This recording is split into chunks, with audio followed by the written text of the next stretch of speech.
This is a video in clinical medicine from the New England Journal of Medicine.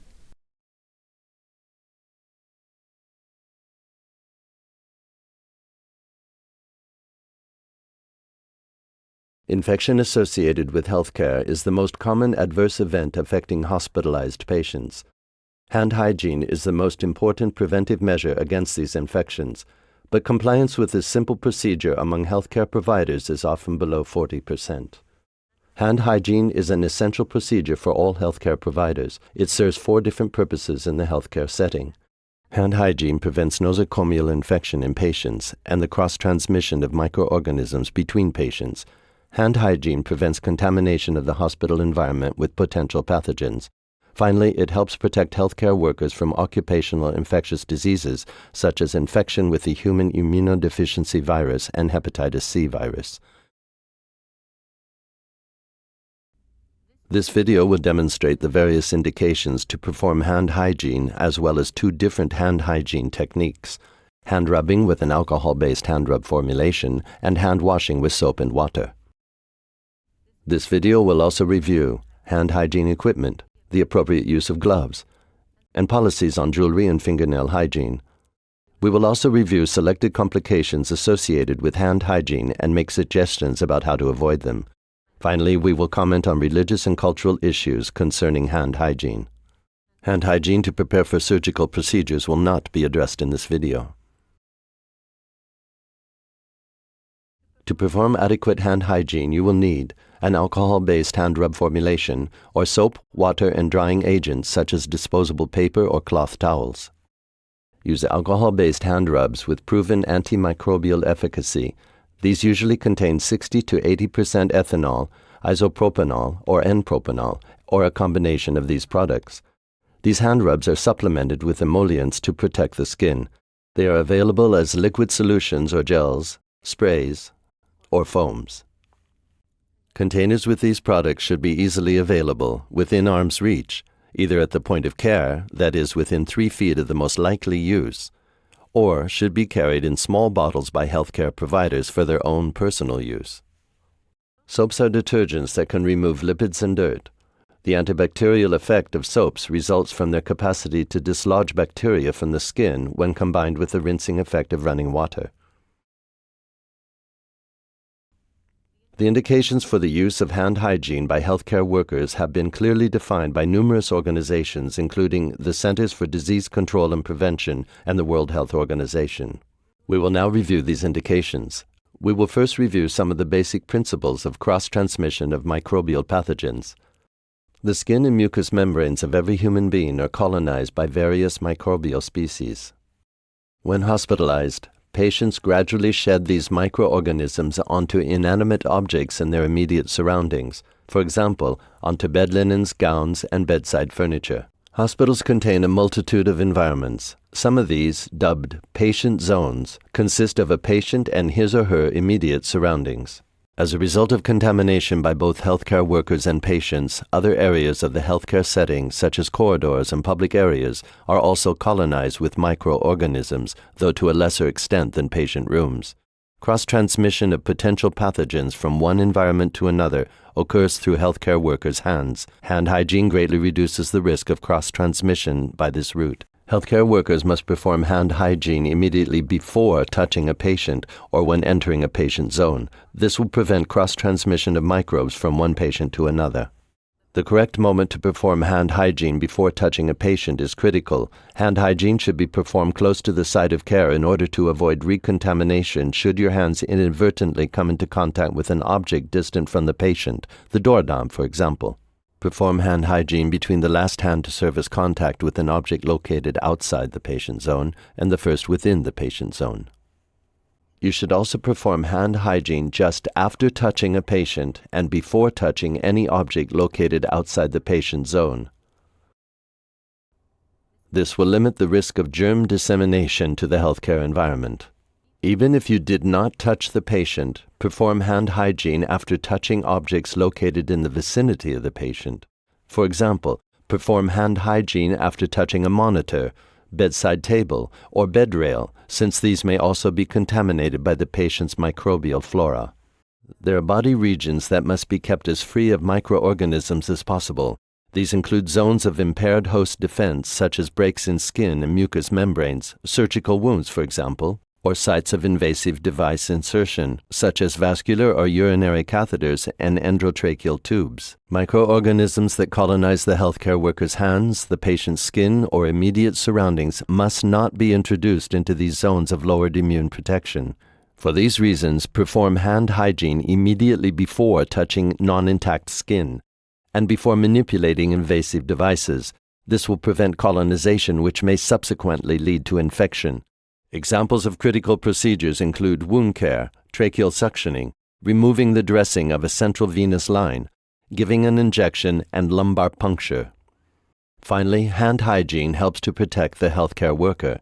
Some patient care activities may expose healthcare workers to potentially infectious pathogens. In consequence, perform hand hygiene after contact with body fluids, mucous membranes, non-intact skin, or wound dressings, even in the absence of visible soiling and even when gloves have been used. There are two recognized techniques for performing hand hygiene: hand rubbing with an alcohol-based formulation and hand washing with soap and water. To perform hand rubbing, apply a palmful of hand rub formulation to a cupped hand and rub your hands together to cover all surfaces. Then rub your hands again, palm to palm. To reach the dorsal interdigital area of your hand, rub the fingers of one hand over the dorsum of the other and interlace your fingers. Repeat the procedure on the palmar side of your hands to reach the palmar interdigital area. To cleanse the dorsal aspect of the distal phalanges, rub the back of your fingers across the palm of the other hand with fingers interlocked. To cleanse the base of the thumb, clasp it in the palm of your other hand and rotate your thumb. Finally, decontaminate the tip of your fingers and the subungual region by rotating them on the palm of the other hand. Once dry, your hands are safe and you are ready to work. The entire procedure should take you 20 to 30 seconds. To perform hand hygiene with soap and water, wet your hands with water and apply the amount of soap necessary to cover all surfaces. Avoid using hot water as it may increase the risk of dermatitis. Rub your hands vigorously to cover all surfaces. Then complete the hand washing procedure by following the steps previously described for the hand rubbing procedure. Once your hands have been thoroughly decontaminated, rinse them with water. Use a disposable paper towel to dry your hands. Gently pat your skin rather than rubbing it. Hands may also be dried using cloth towels or hot air dryers. However, avoid reusable towels. Turn off the faucet using a paper towel to prevent recontamination. Your hands are now safe and you are ready to work. The entire procedure should take 40 to 60 seconds. Hand rubbing with an alcohol-based formulation is the preferred hand cleansing procedure in most clinical situations. The main advantages of alcohol-based hand rubs as opposed to soap and water include availability at the point of care, greater antimicrobial efficacy, faster use, and better tolerability by the skin. There are a few specific indications for which hand washing should be performed instead of hand rubbing. Hand washing must be conducted when the hands are visibly contaminated with blood or body fluids, and when the hands are visibly contaminated with proteinaceous material. Hand washing must also be performed after exposure to spore-forming organisms, for example, after caring for patients with diarrhea associated with Clostridium difficile or after exposure to Bacillus anthracis. Finally, hand washing should be performed after using the restroom. Gloves serve two different purposes. They prevent transmission of microorganisms from the healthcare worker's hands to the patient, and they reduce the risk of healthcare workers acquiring infections from patients. Sterile gloves are not necessary during routine patient care. Clean, non-sterile examination gloves must be worn during patient care activities that may involve exposure to potentially infectious material. This includes exposure to blood, body fluids, mucous membranes, and non-intact skin, and also manipulation of invasive devices close to their insertion site or when visibly soiled. Gloves must also be worn when caring for patients who are colonized or infected with pathogens transmitted by the contact route. For example, Clostridium difficile, methicillin-resistant Staphylococcus aureus, and vancomycin-resistant Enterococcus. Limit unnecessary use of gloves. For example, gloves are not indicated when taking a patient's temperature, placing oxygen cannula, or manipulating vascular lines in the absence of leakage. You must always perform hand hygiene after removing gloves, as the gloves may have defects and hand contamination may occur during removal. Alcohol may degrade glove material and lead to holes and leakage. For this reason, do not disinfect or reuse gloves. And remember, glove use does not replace the need to perform hand hygiene. When an indication for hand hygiene occurs while you are wearing gloves, you must remove the gloves, perform hand hygiene, and put on another pair if the use of gloves is still indicated. Wearing jewelry such as rings increases the bacterial load of the skin. Do not wear rings and bracelets during patient care.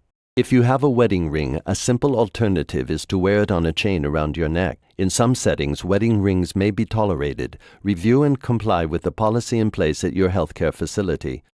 Long fingernails have been associated with infection outbreaks of resistant pathogens in healthcare settings. As a result, you must keep your fingernails short, less than 0.2 inches or half a centimeter in length, and refrain from wearing artificial nails. Use of these products in healthcare settings has been associated with outbreaks of infection with resistant pathogens.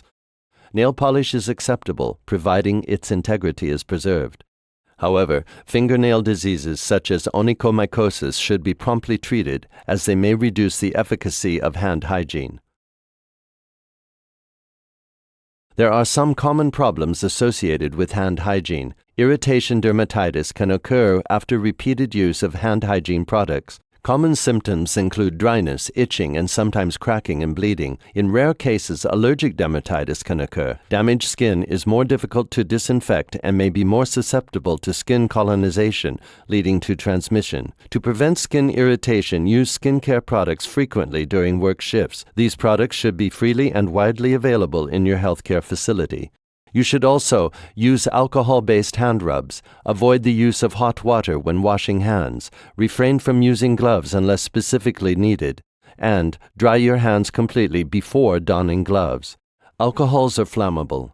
Although exceedingly rare, flash fires involving the hands of healthcare workers can occur if caregivers touch open flames or if a static spark occurs when hands are still coated with alcohol.